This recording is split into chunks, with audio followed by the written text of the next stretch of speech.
Denis Eliseevich joining us today. Denis, warm greetings to you. Hello, Tatiana. Hello, viewers. I urge all of you to subscribe to the Liberty Ukraine channel, like our video, leave us comments, and also please subscribe to Denis's channel. Denis, my first question is it obvious to you that in the near future there will be neither meetings between Zelensky and Trump, nor the signing of a framework peace agreement, nor work on stopping the hostilities? Well, the negotiations are ongoing, although some forces are trying very hard to disrupt them. They're doing everything they can. And now it has become very obvious when we got at least within arm's reach of a ceasefire. They just went all out, doing whatever they could. I'm talking about Vitkov and Ushakov, that conversation. Zelensky will visit the White House without Ermak, despite Yermak's efforts to join.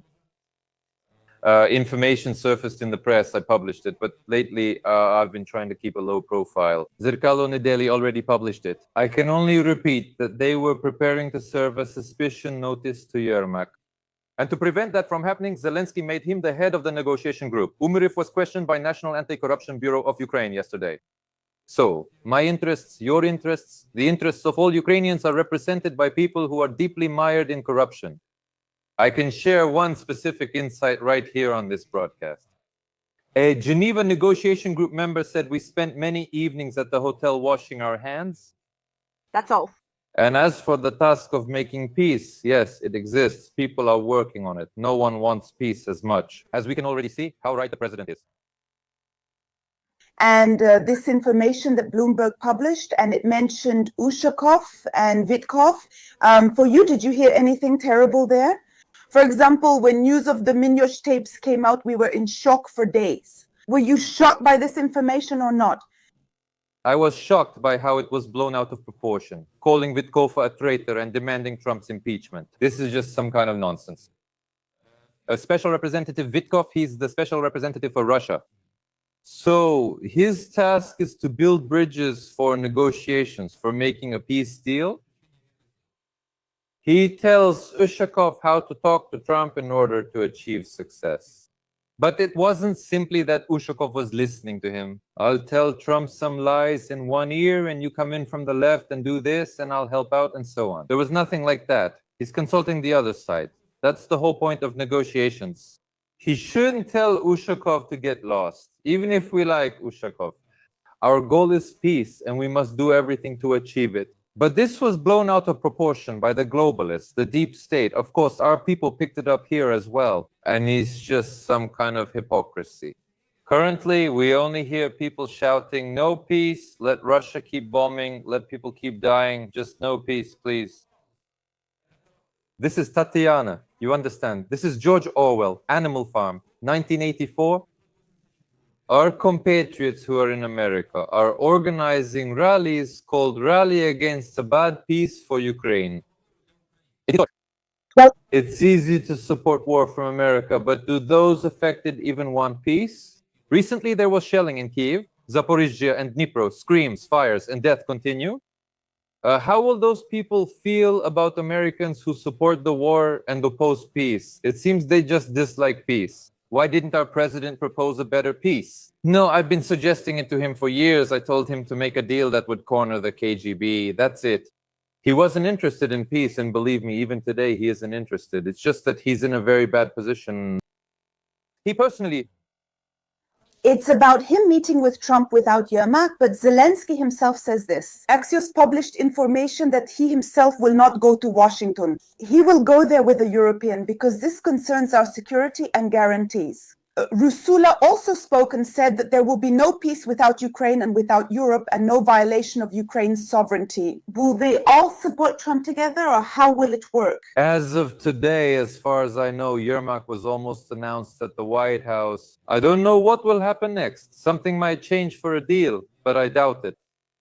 Secondly, Zelensky really likes to act aggressively to show how strong and powerful he is. But as we see, he is never alone, unlike other presidents. Subtitles. Therefore, of course, Europeans will go with him. Europeans present this as a matter of Europe's security, and I completely agree with that. But let's at least consider Ukraine a full-fledged country, one that will at least have a chance for a happy life without war and for prosperity. Don't turn Ukraine into Europe's shield or a steel porcupine. That's all I ask. Europeans pretend or maybe genuinely care about how Ukraine will live in the near future. Because they say there is no money and it's unclear whether they will be able to provide the reparations loan, European taxpayers shouldn't have to finance all these problems in Ukraine. And they say that special Eurobonds should be issued. But all countries have to be unanimous in this decision, and Hungary might be against it. If the money isn't provided, things will get harder. Ukraine will face financial problems at the start of the new year. How will we survive and manage? What do you think? Thanks. I think some solution will be found. But for myself, when I ask myself certain questions, this is not the question I ask myself at all. Because I know for sure that money is already being spent inefficiently, even the money that isn't being stolen, and the rest of the money is being stolen. I know that the war needs to end. If you're asking me a question like this right now, then that's already a reason to end the war. And it will never end on good financial terms. It will end on bad ones. Only bad or very bad or catastrophic. So let it just end on bad terms if there's no better option. Thank you. If we're counting weeks of fighting, the answer is clear and winter hasn't even started yet. Thank you. And as long as there is no decision about a ceasefire, about a truce, no framework agreements have been signed. Putin will bomb. That's obvious. Thank you. So watching all this, well, there's only one thing on my mind. The world has gone crazy. Thank you. Thank you.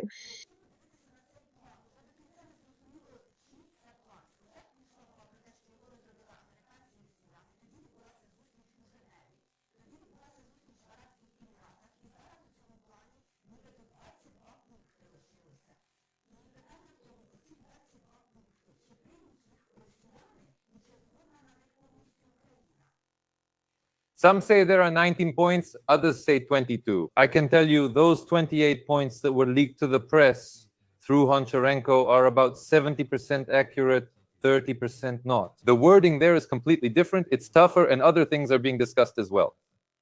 Besides, as far as I know, some things won't be written in the agreement, but will be carried out later. So it might be a separate, maybe informal agreement, I don't know. For example, about the election.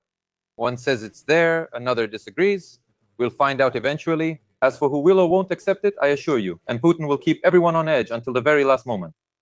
That is, it's impossible to resolve anything easily with Putin. That's just a fact. Well, we all see this from experience, not just me. Regarding Zelensky, you see, the key point is, what issues are we running into here?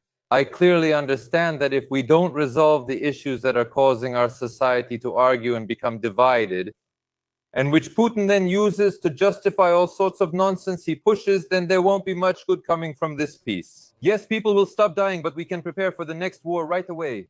It's the Russian language, its religion, its neutral status. As far as I know, our side is holding firm on the issue of neutral status. So Ermak, that corrupt official, came out and declared that Ukraine still does not give up on future NATO membership. That's what they call trying to fight after the battle is already over. I've never said that NATO is bad, I'm for NATO, but they're not accepting us. And if they're not accepting us, we should at least put this question to rest. For 20 or even 30 years, we might enjoy being neutral like Austria or Switzerland so much that we stop considering NATO. And some countries that have recently joined in a hurry, like Finland, are already having some issues with Russia because of this, issues they didn't have before. And that's why we really need to think this through. I'm for the alliance, but I'm a realist and I don't want to feed people any fairy tales. Now about Russian. No one's forcing Mongolian or Spanish on us. They're discussing the language spoken by half and understood by everyone. It's off the agenda. I'll repeat. Those Federal Security Service and KGB priests in the Russian Patriarchate should be arrested and tried. But you can't ban everything. That's not right. And now there's another statement like, a firm position means it's a red line for us to make changes to the Constitution. How can we keep living like this? The Constitution isn't working, and that's not the only issue. This concerns the NATO clause Poroshenko introduced without seeking permission or opinions. There was no referendum held. That's why the Constitution needs to be completely changed. And I'm not joking right now. This is not some kind of fantasy. Other countries have done this. Japan used the American Constitution as a model, adapted it, and is thriving. We should do the same. The American Constitution is the best in the world, no question. Why rack your brains? Take it, adapt it, and Ukraine will become the freest country in the world. It's an opportunity. What's frightening, for example, is Ermak's statement on NATO. We must join with no concessions or territory given up. Europe claims there's no money, but says to keep fighting. Without Europe, there won't be peace. And Driscoll, who came to Ukraine, well, actually visited Ukraine, he says that you are losing the war. Definitely, we won't be giving you a lot of weapons because we need them for ourselves. The question is, what is our leadership counting on? If it's to stay in power, then how? First of all, Driscoll is a very serious person. I'm very glad to be continued. He is essentially leading the work that General Kellogg used to do. He is a very serious person who knows how to make tough decisions. By the way, he will be going to Kiev soon. And yes, he said, you will lose these positions anyway. Our warehouses are not eternal. Right now, you have the best moment for peace. It will only get worse later. I fully support all of this.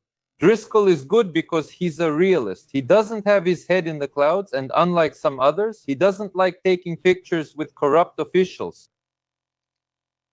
And you also asked, what was the other question in this? I think I didn't answer something within this question about Driscoll. I was thinking about what you said, but I can't remember. If I do, I'll let you know. Regarding what Trump said, that Russia will continue to kill people if we don't sign a peace agreement, and that about 60,000 more people could die. But what's the question? The thing is, the reward for us, that's how it sounds from Russia. For us, it's only that Russia has stopped. They ended the war and stopped killing Ukrainians. We are giving up a lot to Russia, and from them, the only concession we get is that they will not continue the war. That's not entirely true. We still need to fully understand the issue of Russian frozen assets and the participation of Russian money in the reconstruction of Ukraine. But everyone seems to forget about this, as if it's not important. In the first published draft, I remind you, there was a clause of 300 billion, 100 would go to the development fund. Both America and Europe were supposed to participate, but now it has been removed after consultations with Europe. Europe likely wanted to keep those billions for themselves. That's the whole answer to the question. That's how it is. Regarding money, there's also the point that they won't conduct a review or audit of the funds that Western partners gave to Ukraine. And people are outraged by this because if these are loan funds, then the question arises that they will have to be paid back. So what question arises? Is it really so important to remove our government from power that even Americans are willing to sacrifice their taxpayers' money? No, whose taxes? Not the goal, not to remove our government. That's much easier to do. The goal is to end the war. And according to my information, as of today, well, as of this minute, maybe yesterday or the day before, there was no mention at all of either an audit or an amnesty. So at first there was an audit, then they told us and rewrote it as an amnesty, but now there's neither one nor the other. And that was the first thing Umrov focused on when negotiating with the Americans here in Miami. Well, I mean, they were worried about themselves, you know? So what are we talking about on air? About Ukraine's interests? Thank you. It's not about personal or viewers' interests, but our shared priority, Ukraine's future. They are focused on their own interests. You understand we're in trouble? I am. When I think about this, I ask myself one question. Is it really not obvious to the majority of people? Why are we discussing each other, arguing with each other, looking for differences and negativity among ourselves? These are the ones responsible. Putin is the external aggressor. Here are the ones who stabbed their own people in the back, the ones who betrayed us, the ones who profited from the war, the ones who wiped their feet on us. We should consider not only these people, but also those trying to pay out over there. Arseny Petrovich, who apparently lives in Germany and writes daily posts, also appears on British television. No peace, that's capitulation, he shouts, while Poroshenko insists we just need a good peace.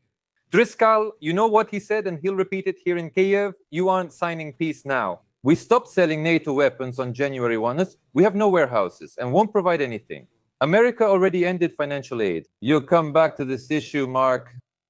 But Putin will be stronger. Today's offer will be gone. And as Trump said, more people will die. Civilians will suffer and property will be destroyed. Why? You see, in Ukraine, over the past 11 years, some kind of strange situation has developed. I hadn't noticed anything like this before. We claim to be the best, but it's just talk. Everyone owes us. Anyone who criticizes us at all is instantly called pro-Putin and a total scoundrel. Yeah. We have to live in fantasies. That's how it is. There's an ambassador named McFaul, I think that's his last name. He was the American ambassador to Russia for a long time. He recently gave an interview to Dud. And this person is pure United States Agency for International Development. He's everywhere today. Well, he writes a post on X with a peace plan. And he writes, there can only be one peace plan. Russia withdraws from Ukraine, carries out demilitarization by reducing its army to 500,000 and denuclearization, meaning it gives up its nuclear weapons. And then we will talk with Russia. You sit there thinking, this feels like a Disney cartoon, not reality. That separates serious action-oriented people from talkers.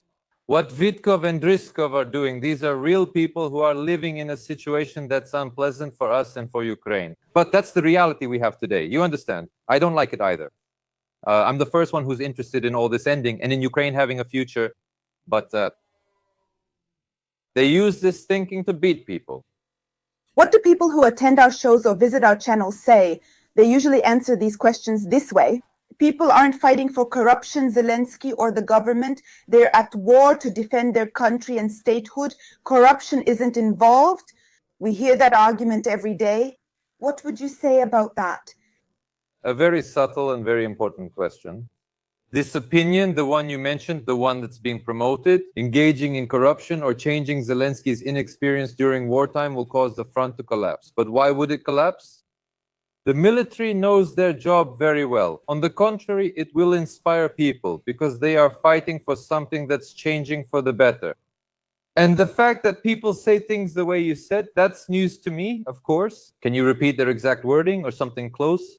That people are fighting not for corruption, not for power, but for their country and their statehood. So the fact that people are at war has nothing to do with corruption. Corruption is one system, and people at war is a completely different matter. Let's break it down. Let's break it down. Imagine a man who is just heading to the front. He buys everything with his own money. He gets a bulletproof vest like the Mindich type, which can be penetrated. A defective vest. The man gets wounded or killed.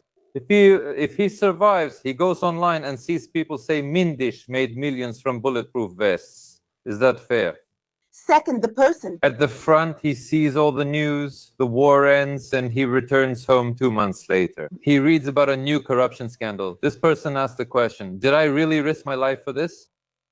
You see, we're in such a terrible situation, and I always hoped that now people would definitely understand and figure things out. Enough with the talkers. It's time for real and super radical action. And Ukraine must make the boldest decisions in terms of the economy and all reforms. Otherwise, we simply won't make it.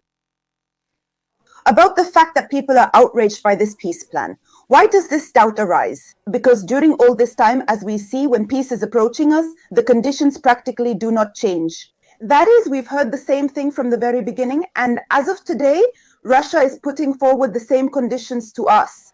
The only thing that's changing is the front line is moving and the number of Ukrainians killed is increasing. And if we don't achieve this peace now, the conditions remain. Hope that things will change like in March? No, it'll just get worse. So, could Putin try something else? Hasn't it already happened, like what they told us in Istanbul? To give up the territory of Donbas in a controlled way. No, not. You see, and there are many, many other conditions. Well, that's a serious argument. Giving up territory is a serious matter. But even here, you know, some people make a big deal out of it. In reality, believe me, Tatiana, it's purely a political thing. For this Ermak, for Zelensky, Merov, it doesn't matter at all. Those people who live in those territories and are poor, they're not needed. Nobody thinks about them. It's just a political issue. And under no circumstances, yes, open a history textbook. Yes, there are thousands, well, maybe not thousands, but dozens or hundreds of examples when countries change territories or things like that happened. I don't like it. I repeat, this is a very complicated, real situation. I'm offering a solution, just in case, God forbid, it comes to that. Then Putin can immediately allocate $100,000 to each person this property is secured for them, but they are given corridors of $100,000. Maybe he will want to sell his home there and move to the territory of Ukraine, but someone might want to stay in Russia. There are probably some who would want that. But the person should receive some compensation because essentially the state did not protect him without a doubt. Or are these people now living there in some kind of luxury, which is in Donbass, in the territory controlled by us? So they're making politics out of this. We don't understand why the state doesn't protect our interests. And again, we have complaints about America. Why don't they want an audit? And why no complaints about National Anti-Corruption Bureau of Ukraine and Specialized Anti-Corruption Prosecutor's Office? We've heard about the tapes and seen some, with more coming. We've been told about the defense sector events, but haven't seen those tapes yet. We also don't see how the cases are progressing or who is being held accountable. All we hear about is people posting bail. That's all we hear. And what kind of bail? The guy is accused they stole $100 million and he posts $1 million as bail. I'm a person who has actually been doing business in Ukraine since 2012, and I know how financial monitoring works. They've always flagged small amounts, but now it's stricter as they move money around, all under financial monitoring. Nothing. Do you understand what's going on? All of this is controlled manually. And something else came up there. First of all, wait, National Anti-Corruption Bureau of Ukraine. I assure you, this is serious. National Anti-Corruption Bureau of Ukraine has such materials.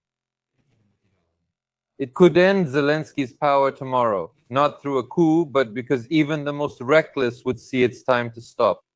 Zelensky's approval rating is at a record low. National Anti-Corruption Bureau of Ukraine definitely knows this. Second, they found a Federal Security Service agent named DRKCHA in that office who apparently worked with Mindich. I'm sure it's all connected, just another Russian story, including this. 517 or 537 profiles on politicians, opposition members, journalists, and some others. I mean, such detailed profiles could only have been compiled by intelligence agency employees. I learned today from an anonymous source that my profile is included too. And I would like National Anti-Corruption Bureau of Ukraine to uncover this. Besides, this information hasn't been confirmed yet. This whole gang financed propagandists who came out and said, Ukrainian women, you are bad, bring your children back from Europe to Kiev, come back, everyone to the front lines. And they gave exemptions to them and their families so they could spread this filth in the media. So basically, come on guys, everyone should go fight at the front. But I get a lot of money every month, I buy apartments, and I have an exemption. While one guy is at the front, another is dying. They live differently, basically serving corruption. I always explain why we don't need these reforms, why there's silence, and why they marginalize me, because I ask the most important questions. And here I want to address National Anti-Corruption Bureau of Ukraine as well, taking advantage of this broadcast. If what I said is even half true, then these propagandists not only should go to jail, but all their assets should be confiscated. And I don't know, creating some kind of fund for the military is not fair. These people served corruption, telling us how everything was powerful, just getting paid for it. Yeah, I knew that, I knew. And I know the numbers roughly, and the last names, moreover, I know them. But still, I don't have any documents or any records. National Anti-Corruption Bureau of Ukraine has everything needed, and it will happen. I'm stressing this because it will be a major act of justice. And people should see how the media works and what makes an honest person who speaks for himself different. There are very few of them. Most likely, the fingers on one hand will be too many. And those who get a piece of paper, an agenda, and tell you all sorts of nonsense on the air, nonsense that buries you. And to Ukraine, this is the first time I've heard you say something should be taken from someone. You usually say nothing should ever be taken from anyone. Well, as far as I follow you on your channel, you say that they got it in some way. But you shouldn't take away, confiscate, execute, kill, or persecute. Only in a legal way to prison if someone deserves it. Yes, I'm not saying that I should come with you and take away Petrov's apartment. Legally, I'm not canceling it, and no one is. The law is very strict. We're talking now about those who facilitated looting during the war, and they must be punished. And of course, this property that was acquired in such a way must be confiscated. Of course, like any corrupt official, but not by dispossessing people, by following the law. There's also this point, we mentioned women and men, and the fact that there's such division in society. Again, today a soldier spoke and said that soon women will have nothing to respect their men for because they're not at the front. But if men are at the front, then their women respect them. So we're already on the threshold of peace. Everything possible is being done for this peace to come. But we still continue to feel this pressure from such media outlets. Probably. Look. I don't know who you're talking about. I don't know the last name, but I'm ready to tell you right away that such a person definitely benefits from the war. And such a person is definitely involved in something shady. And I'll explain to you logically why. Right now, we're discussing the whole broadcast with you. Peace negotiations, corruption in Ukraine, in which the top officials of National Anti-Corruption Bureau of Ukraine are involved. This should be on today's agenda for every Ukrainian who cares about the country, wants to live here, and sees a future in Ukraine. Someone comes out, the person you're talking about, you saw this on the air. After the crisis I mentioned, another will follow the war's end. This whole family of so-called draft dodgers, as they're now called. I'm sure 90% they will fall apart too, regardless of what these women say now. Seriously, why are you so sure? You don't have any psychological... Courses, yes, if she's happy that he left with her and is raising a child there. Looking at Instagram now, everyone seems brave these days. Not anymore. They don't hide their men anymore. With whom they left the country. But still, a woman will look for something in her man that she can respect, whether consciously or unconsciously. Yes, she will. Respect him for providing a life for their child in Portugal. Don't believe it. I don't believe it. And They're discussing that another citizen of Ukraine is somehow not right. Are you interested in what the operation was called? MIDAS? I think this operation was called... Are you interested? Did you know Ermak isn't welcome at the White House? Here are the alleged culprits behind the event. Why target other Ukrainians? Has anyone bothered you or your family? This is classic divide and rule. These people only have 3 grades of education. He likely doesn't understand his actions and probably has a financial interest. People, so that you don't fall under the influence of dishonest individuals. Let's not talk specifically about this person, but about people who try to influence you and convince you of ideas that may not be true, so that you have greater access to truthful information, to sincere and honest information. Please join our channel, subscribe, because we have experts who share their honest positions and sincere thoughts. Dennis, thank you very much. Subscribe to Dennis's channel as well. Until next time, thank you. To you. goodbye.